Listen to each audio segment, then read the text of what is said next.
Hello, I'm T4. Today we start our city in Satisfactory. Let's go. Okay, so the point of this episode today, we are going to replace all of this mess with actual buildings over here. I've already kind of got started with a little bit of a construction yard going on down here. I've got sheets, wire, screws, plates, and rods being manufactured underneath me, and then these are just blueprints that I have made up that handle 240 of whatever their resource is. So we got copper and then iron here. Now the next thing I'm gonna do is just pop over this way. We're gonna put together a cable factory, and it's gonna help me decide what the rest of my industrial district is gonna look like. Alright, so I figure somewhere over here, so that the cars have to drive a little bit. The whole point of having a city is so that it looks alive. I'm not 100% sure where I want it just yet. Maybe somewhere over here. And voila! I ended up working on this with Stream. So there's not going to be any updates in this video specifically, but I can run you through a tour and tell you that this took me 4 hours. Whether that's because I was talking with chat so much or because I'm slow, I'm not sure. I'm going to go with the slow. But what we've done is I went with the metal and beams because it just, to me, it feels more industrial and it's a little bit closer to what I've got going on over there.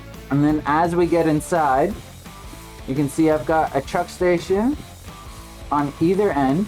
That's how all the materials are going to be delivered through my city, is with vehicles, with the intention of making the city feel more alive. And then all I did on the second floor is just run logistics using smart splitters. That way the machines overflow into the next more rapidly. I personally find this works better for keeping them fed. I also threw an extra machine in here so that when I update belts, I don't have to worry about if there's enough machines or not in here. Also, there's a pretty good chance I'm not actually going to update this because it's built, it's working, and everybody's happy, everybody being me. So I'm probably just going to leave it. Okay, so now that I've got the cable factory done, given that this is in episode 1, let's go ahead and start working on my next couple of buildings. I think I'm just going to pull them back over this way a little bit more so that they're spread out again. I also need to consider doing some kind of fuel depot. I might combine it with like a dump, but I'm not sure. We'll see when we actually get to that project. Because both of the recipes I have in this facility are using screws, I decided to just combine them. It felt easier to me. So in this machine, I overclocked it and we're doing rotors at 10 a minute. And then these two machines are set up to do reinforced iron plates, which of course I've overclocked them. And now that I've done a second building, I realized my first one should have been way more spaced out. It's just a lot more room, it feels a lot cleaner, and it's a lot nicer to come in here and check it out. Also, I'm hoping, I switched it up in the other one I forgot to show. I'll go back and show it. So the roof in the cable factory, as we can see, I've got windows, but it's only the upright windows, which isn't necessarily a problem. I just wasn't paying very good attention to where the light was coming from when I put them in. So half my factory is a little darker than I intended. Mind you, I could fix this with lights and signs. But I think I'm going to leave it for now and just kind of see what happens in the future.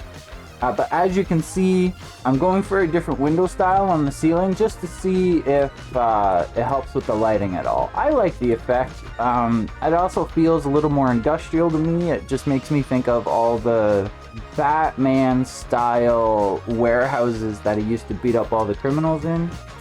That style is kind of my inspiration here. So in keeping with the industrial district style that I'm going for, but we don't want all the buildings to look exactly the same because I'm not actually copying and pasting everything. I do have my garages here for the trucks blueprinted, but this is how we're running modular frames. We have the delivery. And then inside here we're running 6 machines. Yeah, inside here we're running 6 assemblers, and when I did the math for the belts, to maximize the belts, I realized I could actually do like 4 floors of this to maximize the belts, I'm not attempting to use all of the resources being produced right now. I'm just trying to get enough of the basics done so that I can keep growing and keep expanding, because I'm only working on phase 3. I'm not very far into the game, just far enough that I've got a bunch of stuff to do. So as we can see, now that I've got the signs on top, it won't be too hard to figure out where my stuff is if it's not in my storage depot here. I've got my modular frames, reinforced plates and rotors over there. And then over here, I have the cable factory, which we already know about. I'm just debating putting one of these signs on top of it so I don't have to look at the front of it to know what it's doing. Mind you, I know what building it is. And as the observant of you can see, there's also a new building here. So let's see what that's about. So the design I ended up going with for my fuel depot is a trash drop-off as well. As you can see, I got little factory cars running, and all they're doing is just grabbing one stack every couple of minutes from each production line and dropping it in a resource sink for me. I also have a tractor pulling coal, drops it in here, and then it gets redistributed to all the other truck stations so that when my fleet grows, I don't have to worry about how I'm going to fuel it all, because I'm just going to do it all right here in this place. And if I end up switching to a different fuel, then I just have to empty this out and start using the new fuel, and everything else is already dealt with. So as we can see, either a truck just picked up some coal or the truck dropped off some coal. Something I have noticed is that the factory cars actually trigger the emptying of the fuel. I'm not too worried about it right now because this truck station is more than full. In fact, there goes the tractor now, and if I checked it, it likely didn't even take any out of the truck. And the other end of that loop is actually dedicated to that truck right now. So I'm not too worried about the coal supply in here, and eventually it's likely going to get switched over to gas or turbo fuel. So it is what it is for the moment. And as we can see, I've got the truck stations just feeding directly into resource sinks. I would go down there and show you, but it's goddamn loud when they're running, and I don't want to. And the last factory we're going to set up today, I just want to set up an AI limiter factory because I do intend to use smart splitters as much as I can. I like the way, I like having that little bit of control on my line. I'm not sure why, but I do. So let's head over to where I want to do that, and we'll get started. So here we are. This is the catarium node that's not too far from the rest of my city. And I'm in the midst of sprucing this up. It was just producing quick wire, but now I'm going to set it up to receive the sheets and ship out the AI limiters. And I'm going to go with a little bit of a different building style. I feel like it's far enough away from the industrial district that I don't have to be limited to the steel building, which is great. So I'm going to experiment with these concrete pillars and see if I can come up with something different. Something unique, at least in my world. I'm sure there's plenty of people out there that have done what I'm going to end up doing here. But so far what I've done, I've stepped this up to a Mark II so that I can double the line for quick wire. And I'm probably just going to put that up on top. But I'm going to play around with this, and we'll see what the design is as I get there. I'm not going to lie. I think I'm in love with this. I know it's not like the prettiest, but I still love it. I still love it. The only thing I think I would like to change would be maybe some windows or something, but I'll deal with that later on down the road. As we can see, these are actually billboards, just amped up for the light. And then upstairs, we have catarium being completely processed up here into quick wire, and then I'm delivering the sheets, and we're just producing AI limiters here. Yeah, that's a resource sink.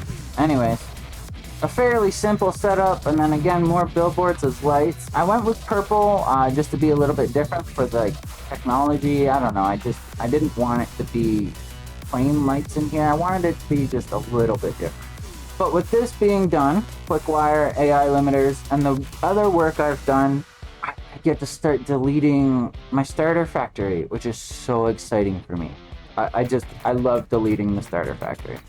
It's that sign of progress, you know? Before my dismantling, I'm emptying my little setup that I had here for storage. I'm in the process of deleting my starter factory. I'm just going to use up all of the resources before I delete it. That way I don't have to hand bomb everything into the resource sink. But I wanted to stop for a second and just point out that while I was working on this, my world actually crossed over into beyond 100 hours.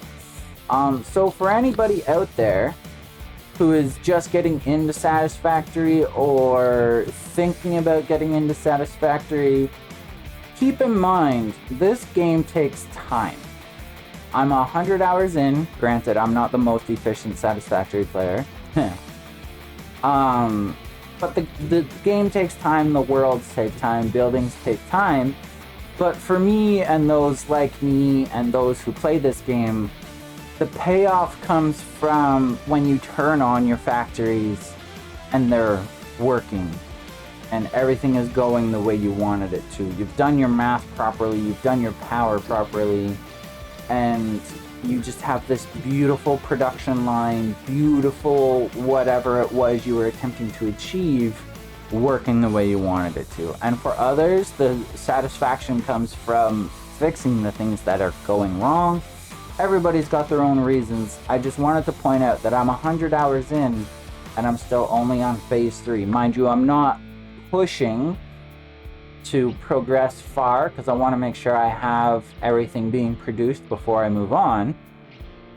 So you probably could be further if you wanted to, but this is where I am at 100 hours. I also have a couple of other factories out in the world, but my focus right now is on getting my city set up, so we'll visit those later. I also wanted to remind people that this is a compacted coal factory, so even though it's only being supplied by one coal node, I'm also feeding it some sulfur on the other end, and we're compacting it and doubling the power supply without sacrificing any other of my coal nodes over here, because this one is supplying my fuel depot, and that one is supplying a steel factory. So I'm gonna have to address power soon. Maybe I'll start that in the next episode after I get the steel moved over. But if I want to expand my city the way it's going to go, I'm definitely going to need more power. Because as you can see right now, if all of my machines turn on, I'm gonna have a problem. And we don't want that. Check out the description for my socials. You should have a couple of things down there, Twitch, Insta, and feel free to check out my Twitch. It has my streaming schedule in your local time. You don't have to watch on Twitch. I also restream to YouTube, so I look forward to seeing you all later. I'm T4. Thanks for feeding the algorithm gods. It helps me so much more than you'll know. I love you, and I'll see you next time.